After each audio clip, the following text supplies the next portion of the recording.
We are starting with the Kettlebell Deadlift. Now if you don't have a kettlebell available, this can be done with a dumbbell. We're using the kettlebell because it's going to allow us a little bit more freedom of movement compared to a barbell and allow you to understand your position, have a little bit more variability in how you want the movement to look so that it matches your body type a little bit more appropriately. As we said, it's supposed to be a chain exercise. So we're training the hamstrings, the glutes primarily. The quads are involved, the low back and the upper back are stabilizers, the core is a stabilizer. The way we're going to set it up is by placing our feet, I'm going to go at an angle, directly over the kettlebell so that the handle is in line with my laces at the front of my ankle. Similar to when we talked about the squat, our goal is to find a position in which we can move and maintain the big toe, the pinky toe, and the heel firm to the ground. That is your foundation.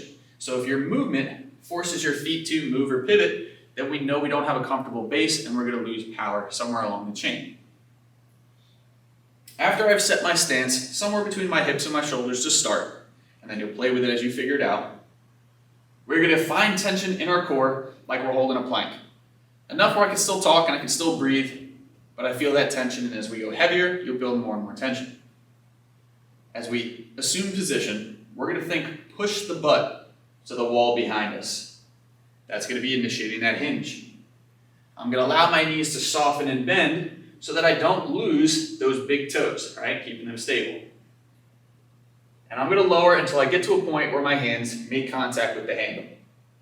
Now, if you have any mobility restrictions, it's perfectly acceptable to elevate the kettlebell on blocks to limit the range of motion.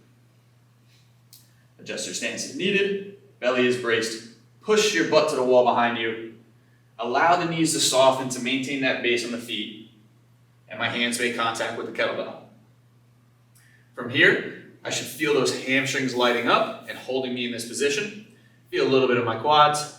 My core is already stabilizing me, so the last thing I need to do is connect the kettlebell to my body by using my lats.